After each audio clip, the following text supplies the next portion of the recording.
Hello, welcome to Global Connections. I'm Patrick Breton. We're going to continue our discussions about the fascinating island city-state of Singapore today with what I call Singapore Sling 2, talking with Dr. Norman Vasu. So welcome to ThinkTech.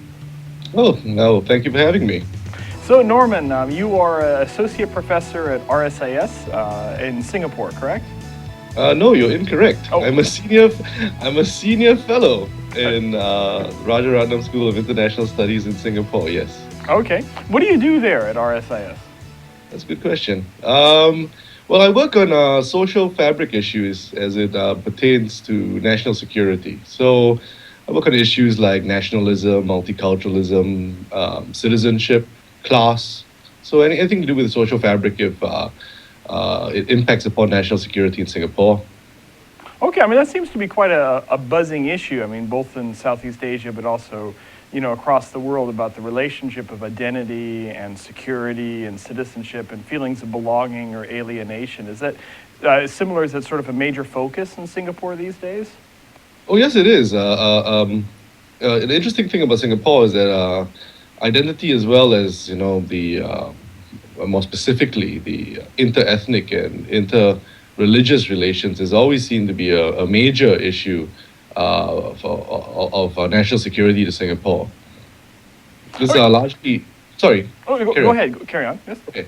It's largely stemmed from the nature in which Singapore arrived at its independence.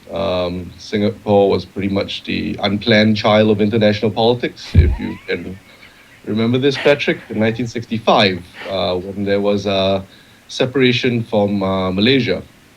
And one of the key sticking points which led to separation was that the Malaysians at the time in Kuala Lumpur were articulating for special rights for the ethnic Malays in Malaysia in recognition for the fact that they were the indigenous population. It's called the Bumi Putra policy, which is still in play. So Singapore, however, argued for something called Malaysian Malaysia, where all citizens should be treated equal and no one accorded special rights. So that was one of the major issues that led to separation. And that was 1965. Prior to that, there was one major incident, and after that, two major incidences of inter-ethnic riots, the race riots as we know it in Singapore. That really has scarred the national psyche and has really informed the manner in which we understand inter-ethnic as well as inter-religious relations in Singapore. We see it as highly fragile. We see social harmony as something that one has to continually work at and attend to. It's a different form of multiculturalism from other places. Okay. I mean, is that in many respects due to sort of the nature of Singapore, the formation of Singapore? I mean, you've got different ethnic groups, different religious groups, and arguably one could say, not a state or a place that has a long sort of history of a sort of shared identity, in a sense of viewing this perhaps as part of some sort of Malaysian confederation or other aspects, from time past. It's not necessarily one could say a state with, say, thousands of years of history with a sort of general sort of political state that sort of holds it together. Would you say that's sort of part of the issue about sort of the identity construction in Singapore? Well, I know I appreciate the fact you brought in the idea of time and history. You yourself being a wonderful historian, the world-renowned historian. Time is an interesting thing when we think about identity. And there's a constant lament in Singapore, most certainly, that, oh dear, we are a young nation, we don't have much history, and that's seen in some circles as a negative, because as you have alluded to already, it hasn't settled yet, right? Identity hasn't fully formed. I would flip that story and say that actually is a positive. We can be anything we want to be. We are not burdened by history. So it permits interpretation and reinterpretation in quite a rapid manner, really. So over time, I would argue, and in a very short period of time, 50 years last year, from since independence, I think we're slowly developing a Singaporean sense of self, quite a strong sense of self as well.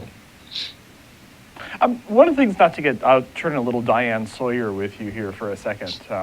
But I mean, one of the things that I find interesting talking with you about Singapore is, again, you kind of, your own background sort of shares this sort of mixed, interesting sort of history that Singapore has had. I mean, could you, if you kind of like relating this on sort of a personal level of yourself about your own role, your own identity, and how that plays into the Singapore story, perhaps? I'm going to disappoint you here, Patrick, and I apologize profusely. I don't normally speak about my personal identity when in discussions like this. I do so for a very simple reason. Um, when I do, everybody suddenly starts to play Freud, Yes. and say, oh, of course, he would say that because he is X and X and Y and Z, right? So I normally try to avoid that kind of discussions, and I do apologize for the fact that I genuinely do not want to talk about it. Okay. But yeah, I take your point. It is a interesting place. It's highly multicultural. Although having said that, there are three major ethnic groups: the Chinese, the Malays, and the Indians. And if you don't fall into the big three, you're classified as another. And that's a very heterogeneous group there. The other, if you can imagine, um, uh, and in terms of religion, it's also a very diverse place. It's huge, rainbow spread there of religions. It's also a highly religious place. If you look up the World Values Survey, I think over 90% of Singaporeans profess to believing in some form of God, or at least profess some form of religiosity. So yeah, it's a pretty diverse place, pretty mixed up and muddled up. For religion, I mean, is, in some countries that have sort of multi-religious societies, kind of like, say, like Japan, if you will, people have a very sort of, at least at face value, a very sort of salad bowl sort of approach. Like, okay, well, this season is when we go to the Shinto shrine, but now it's Christmas, so let's go put up a Christmas tree and buy some Christmas presents. But then now it's the time for certain Buddhist festivals and so on. And a place like Singapore, for a lot of our watchers or listeners who are not as familiar, do people tend to sort of follow, well, I'm Christian, I'm Muslim, I'm Buddhist, or whatever, I'm going to just follow that? Or do, given the multi sort of ethnic, multi-religious nature of Singapore, do people draw? Say like, okay, hey, I'm going to go to church on Sunday because I'm Catholic, but during the week I might go to a Buddhist shrine or something like that. Ah, that's a good question. I think there are probably elements of that, but I guess what's different in Singapore is not so much the individual experience where he's drawing from these different beliefs and cultures in his own and imbibing it. I think in the Singaporean context, it's more like an individual might have his own religion. However, through the year, because just the sheer number of religions and ethnicities in Singapore, you would then also celebrate the festivals of other cultures as well as other religions through the year. Um, there is a particular community out here that has quite. I mean, this is not a religion. This is more about culture. They call it the Peranakans, and effectively they're straits-born Chinese who have adopted Malay culture and infused it with Chinese culture. So maybe that's more along the lines of what you were saying. But in terms of religion, it's not a mismatch kind of religious practice out here. They're clearly distinct. Clearly distinct. If there is some form of mixing up of religions, it would be with Buddhism and Taoism. But you see that all over the world. Though. That's nothing unique to Singapore, really. How is the, would you, I mean, you mentioned the high sort of, a lot of people who identify as being religious and things. Do people, in a sense, I mean, is there a lot of, this is one of those chicken and egg questions, sort of bottom up, top down, or some sort of thing. For people's identity and how they're thinking, I mean, is there a lot of sort of state-driven, sort of top-down identities, sort of construction, or do you see a lot more sort of bottom-up, sort of, I am so-and-so, I'm so-and-so, we're forging a new identity that's mixed? I mean, or is it six of that, half dozen of the other? That's an excellent question. The the state, at independence, the state adopted how the British used to do the census in Singapore Hmm. with regards to the manner in which it understands ethnicity. So the multicultural in Singapore, as understood in the Constitution in '65. So we're the first. Singapore is the first state in the world to declare itself multicultural. It's not the Canadians. It's Singapore. Did you As tell much that to Trudeau or? I will the next time I meet him for coffee. The, but multiculturalism here is understood as multiracialism in the Constitution. Mm. So, like I said earlier, it's understood as being Chinese, Malay, Indian, or an other. And how this is maintained, this is the top-down process. Yeah. So how the state understands and prescribes identity, right, is via paternal line. So if you're Chinese and you're male and Chinese and you marry, say, an Indian lady, and you have kids after that for whatever reason, your kids would be classified as Indian. So the state, sorry, Chinese. Oh. So because of Chinese father, so you would maintain. So the state can keep it tidy in that sense, in the way it sees and engages with the multicultural in Singapore. I know if there are any Singaporean listeners or watchers right now, what they'll tell me is that no, it's far more enlightened right now. The double barrel ethnicity is accepted right now. So for the illustration that I just mentioned, the child may be classified as either Chinese-Indian or Indian-Chinese. I would argue that that's just window dressing because whatever ethnicity you put in the front of that hyphen is considered your prime identity, and the state will treat you as such. The state has to do so because the multicultural in Singapore and multiculturalism all over the world as well, to a large degree, you just can't say the state. In states where they believe politics should have truck with culture, you just can't leave it at that, right? Because you believe that culture is important. You believe politics should have, because of that, politics should have truck with culture, and so you should manage it. And so there's a trickle down from this top down approach. Once you're the state and you identify the following people, then you have to manage them in some way. So these ethnic groups then are managed through in other aspects of life. Say, for example, 76% of Singaporeans live in public housing, and in order to avoid the what is termed ethnic enclaves or ghettos, there are there's a percentage of who can buy what apartment in any apartment block or in any major conurbation, really, in order to ensure that wherever you go in public housing, you would represent the racial demographic of Singapore. This also then spills over to, say, education. We all do a second language known as the mother tongue policy, and which is a misnomer, of course, because your ethnicity or your official ethnicity follows paternal line. If you are Chinese, you would do Mandarin. If you're Malay, you would do Bahasa Melayu, which is Malaysian Malay. And then if you're Indian, you have a wider spread of choices from the subcontinent. So it spills over to issues like that. Okay. But then you mentioned the bottom up issue, and that's interesting. This is the unmanaged identity that has managed to percolate up, and we're certainly seeing that, where there's a greater articulation of the self and the nation from the bottom. I would argue that's largely stemmed from large-scale immigration over the past decade, and so the influx of the other into the Singaporean fold has started to make Singaporeans realize between the ethnicities that they have far more in common with each other than the folk coming in. Okay. So there's an articulation of the self and the nation because of that. Interesting. We're going to take a short break for some announcements. We'll be right back talking again with Norman Vasu. Aloha, this is Maria Mera, and I'm here to invite you to my bilingual show, Viva Hawaii on Think Tech Hawaii, every other Monday at 3 p.m. We're here to inform, motivate, and entertain you. Join us.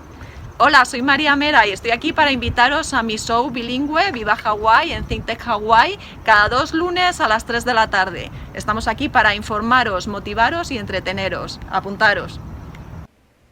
Hi, I'm Ethan Allen, host of Likeable Science on Think Tech Hawaii. I hope you'll join me each Friday afternoon as we explore the amazing world of science.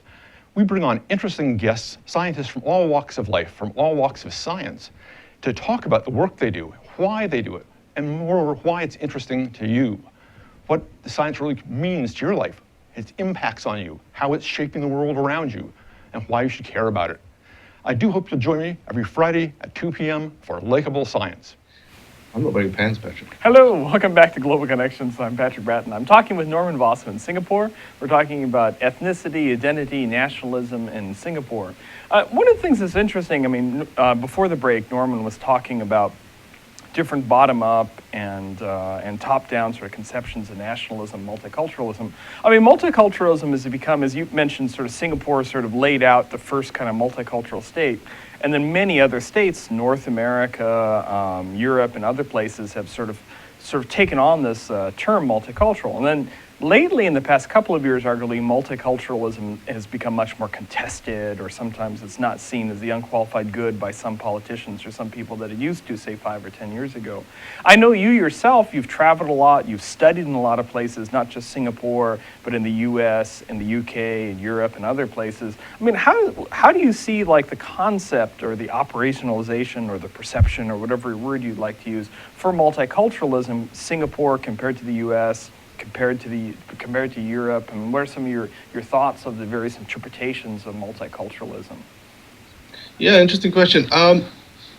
Before I begin, I have to sort of lay down how I understand the term. The term is contested, and has multiple meanings to different people.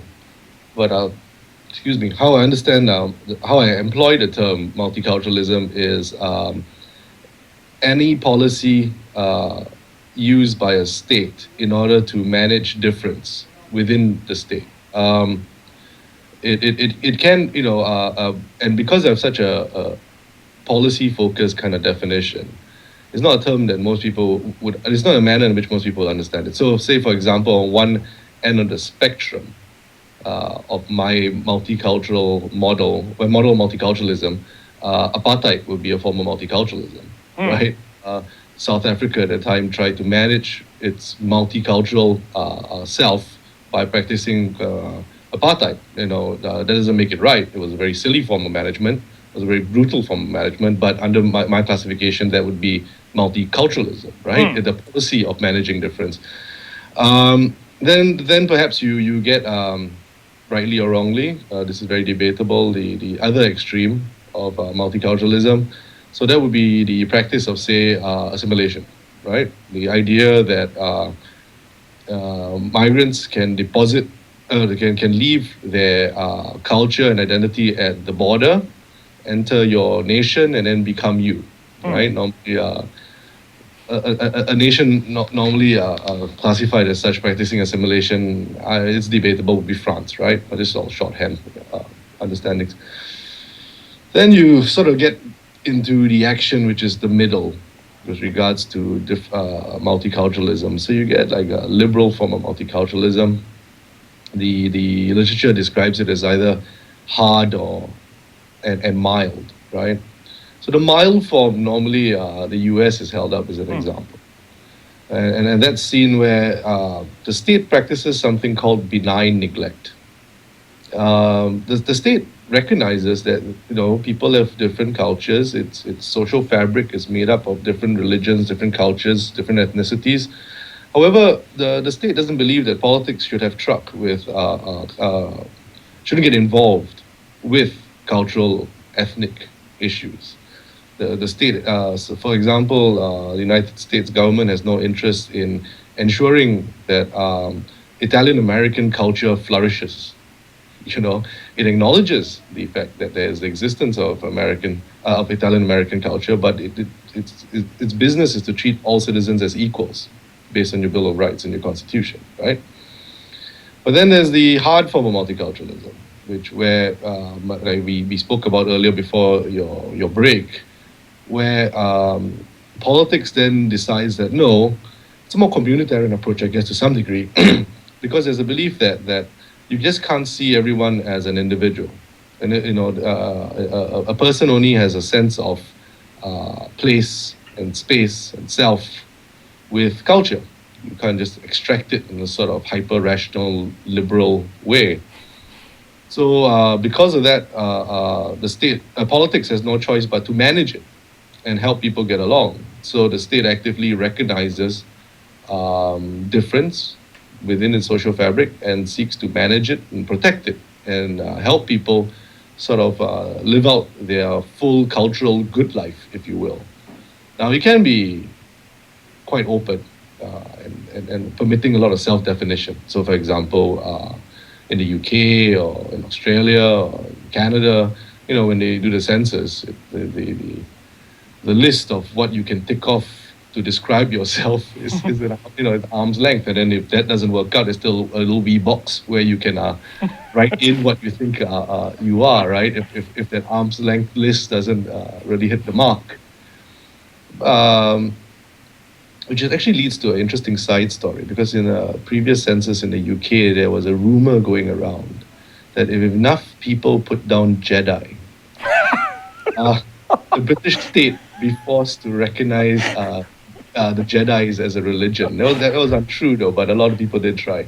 So that's one element of it, right? It's a more hands-off-ish, hands-on-ish kind of way of managing it. But then there's the Singaporean way, which is the state will prescribe your ethnicity to you and manage you as such. Yeah. So, is there a perfect model out there? I don't believe so. I think it's horses for courses. It just depends on the context and your history. Can models be tweaked to get better? Oh, very much so. Yeah, I know, but yeah, it's been a bit sad the way it's been expressed, especially in Europe, where we've had quite a few heads of state in Europe declare multiculturalism having failed or being dead or something. They clearly look at it, define multiculturalism different from me. By my definition, my reply to that would be good luck, buddy. And perhaps their model of managing it, in their eyes, has been unsuccessful. But clearly, in my view and my definition, multiculturalism is very much alive, and it's not something that you can wish away. So in a sense, you might paraphrase Trotsky, right? You might not be interested in multiculturalism, but multiculturalism is interested in you, perhaps. Yeah, that's one way to swing it. That's true. That's one way to understand it. That's true. You can't run from it. It's there. Well, you can deny its presence. You can be Japanese and pretend that it's a homogeneous place, but if one looks deeply enough, there certainly is difference within Japan. Yeah, definitely. So, yeah. One thing I'm also curious about is that you're a person who really loves Hawaii. You love coming to Hawaii. You like surfing. Very much so. I love the islands, man. You know this. And one of the things I think that a lot of our watchers might find interesting is, at face value, right? Both in the Pacific, small island areas, multicultural societies, and things like that. From your own, sort of Singaporean perspective, and also a person who does this sort of professionally and intellectually, if you will, what are some similarities and differences you see between Hawaii and Singapore in terms of multiculturalism or identity? Yeah. Well, okay. To be fair, Patrick. Disclaimer here. I go to Hawaii as a tourist. I don't go to Hawaii. Yes, it's true. I have seen you in aloha shirts, so down in I do rock aloha. I do love aloha. I wanted to wear it today, but I thought it'd be overkill. So I go there as a tourist. I haven't studied Hawaii as an academic, right? So to get that out front, I think the similarities is that would be that it's both islands are remarkably multicultural. Both islands also have the politics of the indigenous people, which is interesting.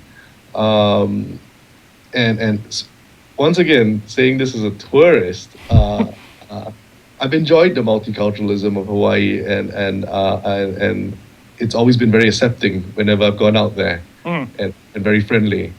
And that, to a large degree, is the kind of multiculturalism in Singapore too. It's an open, accepting society to difference. As long as one treats all the different ethnicities and religions with respect. Yes. I mean, one thing that, you have a very large sort of expat community that lives in Singapore.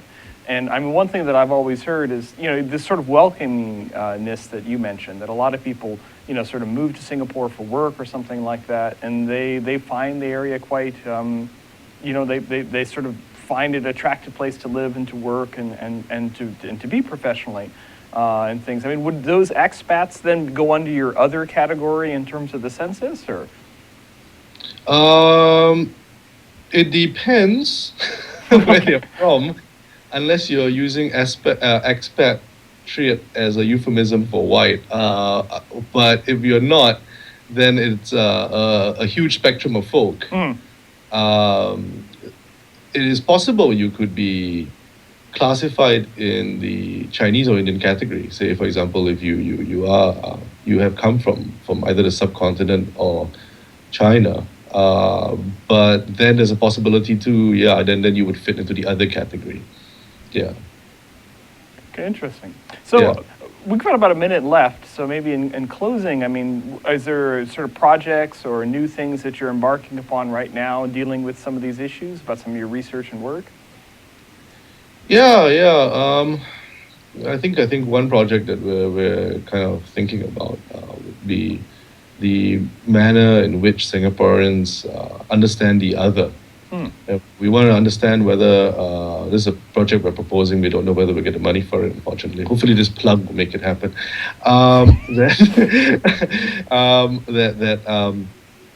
Whether Singaporeans have say, are perhaps more welcoming of one group rather than the other.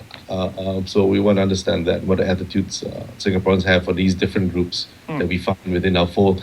And as you have mentioned, there's this large expatriate community that we have, or perhaps even to do with new migrants who have adopted Singaporean citizenship, or perhaps have received permanent residency status.